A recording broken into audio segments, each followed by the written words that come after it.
Very delighted to welcome His Excellency, the Deputy Premier of Vietnam, amidst us this morning. The Deputy Premier and I have just concluded a very productive round of discussions on the entire gamut of our bilateral relations, and in particular on ways to take forward our strategic partnership. The visit of the Deputy Premier to India this year is of special significance, as he will be participating in a closing ceremony of the India-Vietnam Friendship Year celebrated in India, which commemorates the 40th anniversary of our diplomatic relations and 5th anniversary of our strategic partnership. We have correspondingly, we have celebrations taking place in Vietnam, the closing ceremony of which will be presided over by our own Vice President. India and Vietnam enjoy very close cooperation. I need hardly tell you this, in various sectors, including economic, commercial, scientific and technical, defense, security, cultural, and people to people. We do the thing at the end, or? At the end. Yeah. Do you want to do it now? Yes. Or...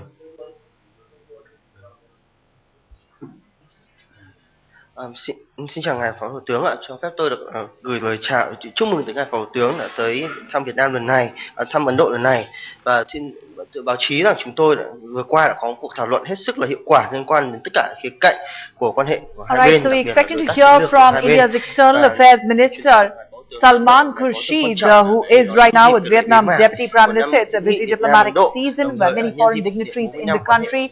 India will of course have to ensure that it conveys a tough message to Pakistan in this busy diplomatic season. Salman Khurshid, of course, expressing distress over the ceasefire violation in which 2 Jawans were killed brutally. Let's listen now to IMB Minister Manish Tiwari. और इसकी सख्त से सख्त शब्दों में भर्त्सना की जानी चाहिए। एक सवाल है सर, ऑपोजिशन ने ये बोला है बीजेपी ने कि अब रेड लाइंस ड्रॉ की जानी चाहिए, पाकिस्तान के साथ संबंधों को कॉशियसली आगे बढ़ाना चाहिए और पाकिस्तान के खिलाफ एविडेंस इकट्ठा करके उनको नेम एंड शेम करना चाहिए ग्लोबली। इस पर आप क्या कहेंगे?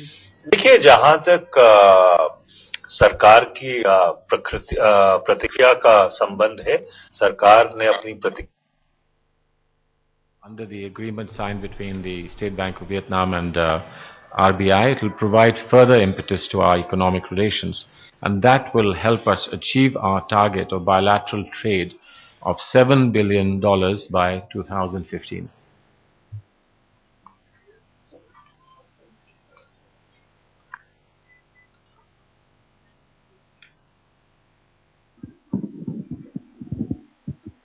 Và tôi và ngài Phó Thủ tướng đã thảo luận rất nhiều các cách khác nhau để có thể tăng cường kết nối giữa hai nước, đồng thời tăng cường quan hệ hợp tác về kinh tế và lĩnh vực tư nhân. Chúng ta đã tham gia rất nhiều và năng động vào đầu tư ở Việt Nam, và hiện nay chúng tôi đang hợp tác với Việt Nam trong một số các hoạt động mang lại lợi ích cho cả hai bên.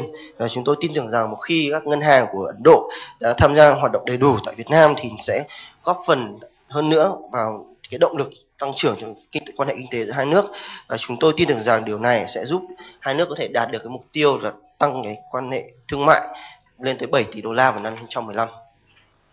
His Excellency and I agreed that we have to sustain high-level visits to keep our bilateral relationship getting stronger. The state visit of His Excellency the President Trung Tan Sang to India in October 2011 was significant from that point of view.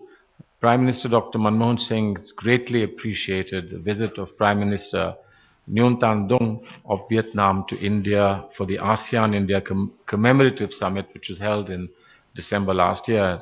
And this was yet another occasion for the leaders of the two countries to discuss various issues and deepen what is already an excellent relationship. Và chúng tôi nhận thấy rằng hai nước chúng ta cần phải tiếp tục tăng cường trao đổi các đoàn, và việc năm 2011 vào tháng 10, Chủ tịch nước Trương Tấn Sang đã sang thăm Ấn Độ, cũng như là gần đây thì Thủ tướng Nguyễn Tấn Dũng đã có dịp gặp cả Thủ tướng Phạm Hàn Sinh, thì đây đều là cái dịp tốt để các nhà lãnh đạo có thể trao đổi với nhau hơn nữa về các lĩnh vực và những cái vấn đề có thể thúc đẩy quan hệ giữa hai nước. We consider Vietnam as a major pillar of our Look East policy, and I reiterated to His Excellency that India accords the highest priority to further strengthening of our ties with Vietnam, and will continue to work closely with it within the framework of multilateral fora such as ASEAN, Mekong-Ganga Cooperation, United Nations, and others as well. Và chúng tôi rất là mong muốn có thể tăng cường hợp tác hơn nữa với Việt Nam trong rất nhiều các lĩnh vực, và đặc biệt là Việt Nam là một trong những cái trụ cột rất là quan trọng trong chính sách hướng đông của chúng tôi, và chúng tôi mong muốn là sẽ có ngày càng có nhiều hợp tác hơn nữa với Việt Nam. In the friendship year of 2012, we've intensified exchanges in many sectors, including cultural, academic, and economic field. The international conferences on Buddhism, on Tagore, and Cham civilizational linkages in Vietnam held during the year have greatly enriched our understanding of each other and our interaction since times immemorial. We were privileged to receive several Vietnamese troops in India, including one that is performing this evening. The opening of an Indian cultural center in Vietnam, we hope, will enhance this important cultural dimension of our relationship. Và trong năm 2012, nhân dịp năm hữu nghị Việt Nam Ấn Độ, chúng ta đã tăng cường giao lưu và trao đổi trong rất nhiều các lĩnh vực, bao gồm văn hóa, về nghệ thuật, vân vân, và những cái cuộc hội thảo quốc tế liên quan đến Phật, liên quan đến nhà thơ Tagore và nền văn hóa Chàm đã giúp Việt Nam và Ấn Độ tăng cường sự hiểu biết lẫn nhau, cũng như là tăng cường sự trao đổi giữa hai nước. Và chúng tôi rất là vui mừng và vinh dự được có thể chào đón một số các đoàn biểu diễn nghệ thuật của Việt Nam, và một trong số những đoàn biểu diễn nghệ thuật đó sẽ biểu diễn vào tối nay nhân dịp lễ bế mạc. We thank His Excellency for his visit and look forward to working together to further strengthen our strategic partnership. Thank you very much. Chúng tôi rất là trân trọng của chuyến thăm của ngài Phó Thủ tướng, và hy vọng sẽ ngày càng có sự tác hơn nữa với ngài Phó Thủ tướng cũng như là với Việt Nam. I now request the Deputy Prime Minister of Vietnam to make his opening remarks. Bây giờ cho phép tôi được xin mời ngài Phó Thủ tướng Việt Nam có lời phát biểu. Thưa ngài Bộ trưởng Ngoại giao Salman, thưa tất cả các quý vị, nhận lời mời của chính phủ Ấn Độ, tôi và đoàn đại biểu cấp cao của chính phủ Việt Nam thăm chính thức Ấn Độ và dự lễ tổng kết năm hữu nghị Việt Nam Ấn Độ 2012. Chúng tôi cùng Bộ trưởng Ngoại giao Ấn Độ đã có cuộc hội đàm rất là bổ ích và đạt được những cái kết quả rất tích cực. Ladies and gentlemen, at the invitation of the Indian government, I and my delegation have come on an official visit to India, this time on the occasion of the closing ceremony of the Vietnam-India Friendship Year, and I've had a very useful and productive exchange with His Excellency the Minister. Chúng tôi đã có một cái sự hợp tác hữu nghị truyền thống 40 năm qua và rất là lâu đời, và đặc biệt là trong 40 năm sau khi thiết lập quan hệ ngoại giao và 5 năm nâng cấp và đối tác chiến lược, chúng tôi rất là hài lòng về những kết quả đã đạt được. Vietnam and India has enjoyed a very traditional long-term friendship over 40 years of diplomatic relations, and in the past 5 years we have established strategic partnership, and I'm very happy at the results that we have recorded in the last 5 years. Chúng tôi đã đẩy mạnh cái sự hợp tác giữa hai nước và nhân dân hai nước trên tất cả các lĩnh vực chính trị, ngoại giao, an ninh, quốc phòng, văn hóa, giáo dục, khoa học, y tế và tất cả các lĩnh vực khác.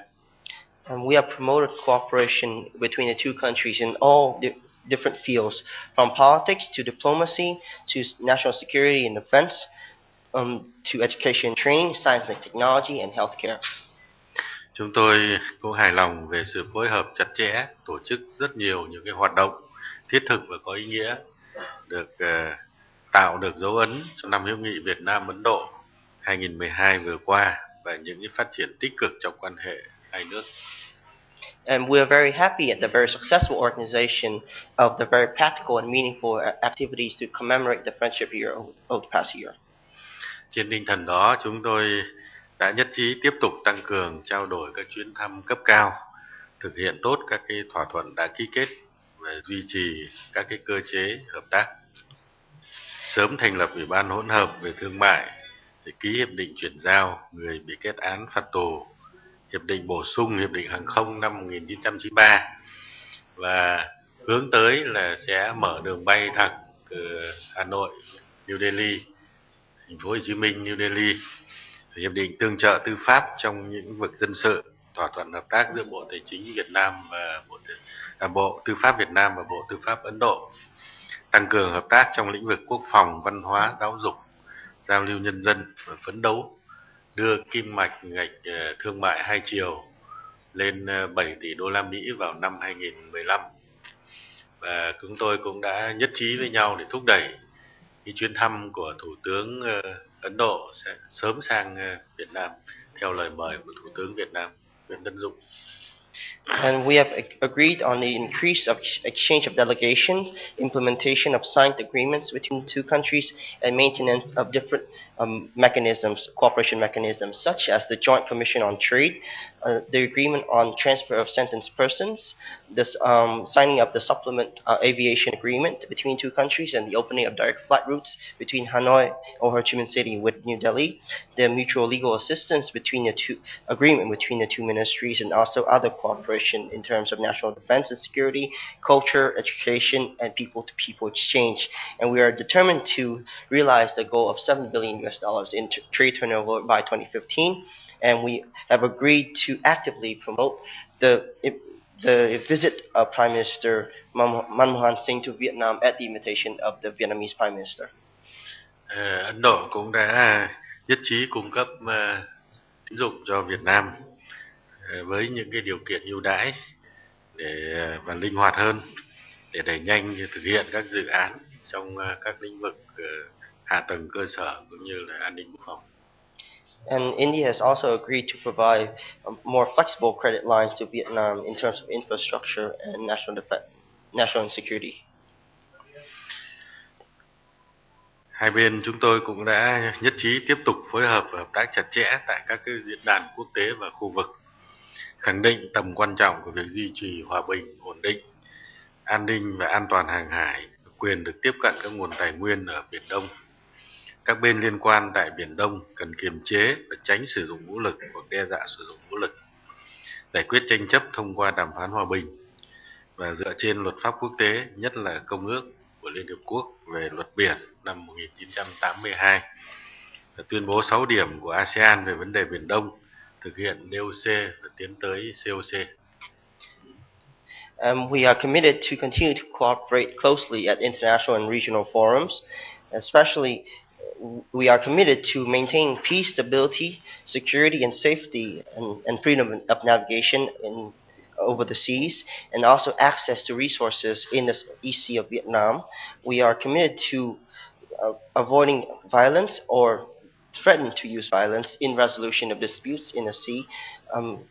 We would want to have peaceful negotiations based on international law, especially the 1982 UNCLOS, the 6-point principle of ASEAN, the DOC, and the soon construction of the COC in the South China Sea. Nhân dịp này tôi cũng xin cảm ơn chính phủ và nhân dân Ấn Độ, cảm ơn ngài Bộ trưởng Ngoại giao đã tiếp đón chúng tôi rất là trọng thị, chu đáo và trong cái không khí rất là nồng ấm. Qua đàm phán cũng đã giành được những kết quả rất là tốt, tích cực. Tôi cũng xin chúc cho sự phát triển bền vững trong tương lai của Ấn Độ, để Ấn Độ cũng sớm trở thành nước có vị thế trong khu vực và trên trường quốc tế. Chúc cho cái mối hợp tác phát triển giữa hai quốc gia trên một cái tầm cao mới, với một những cái công việc cụ thể đầy kết quả và có những cái kết quả rất là hữu ích. And we would like to thank you, the government and people of India, and also the minister personally, for the warm hospitality accorded to me and my delegation. And we would hope to have very productive and positive results of our discussions today in the future. And also, allow me to wish India sustainable development in the future for a prosperous people. Nhân dịp này thì tôi cũng gửi thông điệp đến tất cả các nhà đầu tư, các doanh nghiệp của Ấn Độ. Nay thì đã có rất nhiều những doanh nghiệp của Ấn Độ, các nhà đầu tư Ấn Độ làm ăn và đạt kết quả Việt Nam. Tuy nhiên là tiềm năng vẫn còn rất là lớn và mong rằng